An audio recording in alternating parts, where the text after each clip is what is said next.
Hello, I'm Johnny Warren, and these are my answers for Dallas College. All right, number one, why do I want to become a teacher? I definitely want to be part of the foundation of education. I feel like K through fifth, mainly K through second, is really like the breaking ground and foundation for education in regards to making sure that we can teach our scholars properly. I feel like I'm the right guy to do it. I've done it for years. Definitely not perfect at it, but pretty good. Um, More black males in education. A lot of people seem like it's an anomaly seeing me, this 6'4" guy, teaching kindergarten. I was a co-teacher, so I have that experience in teaching kindergarten, but it has nothing to do with the intimidation factor. It's just more authoritative. Being a black male in education is well needed, mainly because when you have a male figure surrounded by kids, they tend to listen more. Not that they don't listen to women, they definitely listen to women, but I feel like we need to back more of our women teachers by being in education, especially the ones that want to be in education. I feel like I know I want to be part of that breaking ground and the foundation of education. And like I say, primary level is definitely the foundation. That's why I want to be there. Next question. What do you anticipate would be the greatest challenge in preparing to become a teacher?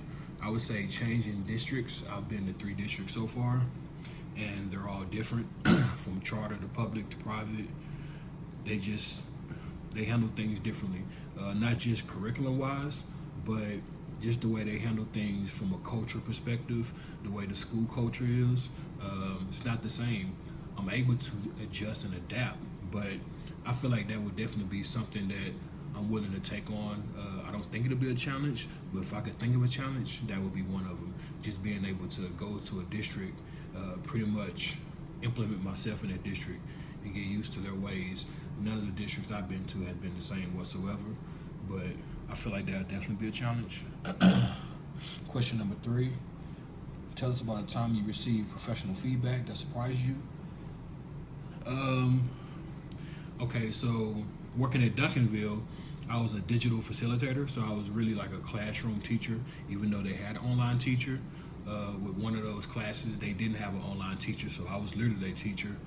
I handled all the Skyward in regards to attendance, putting in grades, creating new assignments for kids that miss assignments, giving out assignments to kids that was in the summit, just pretty much being a teacher. So I was able to not only learn from an online teacher, but I was also a teacher myself.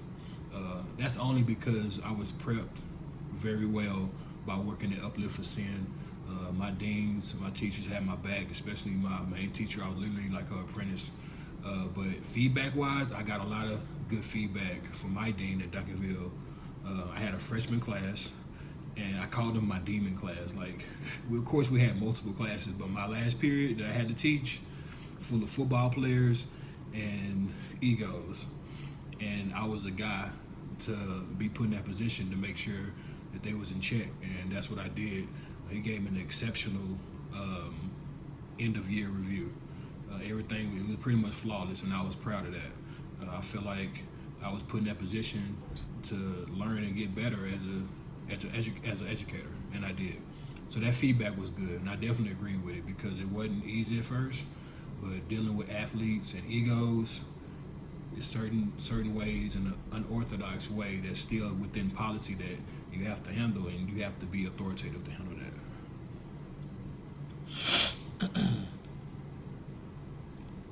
All right, next question. How would you help a student that is struggling to learn a topic that I'm teaching? I believe in pairing low quintiles with highs. I also believe in rearranging seats, making sure we have a seating chart. Listen, I'm very competitive too.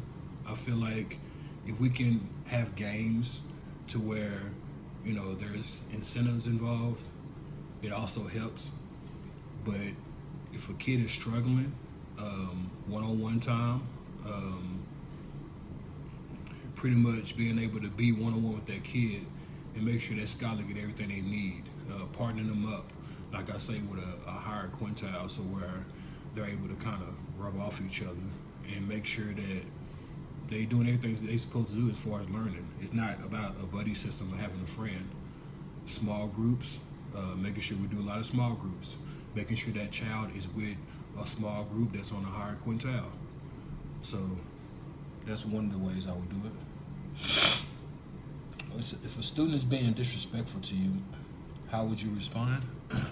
I have a system, right? So it will be warning, redirect, dojo points, taking those away, talking to parents, referral, dean.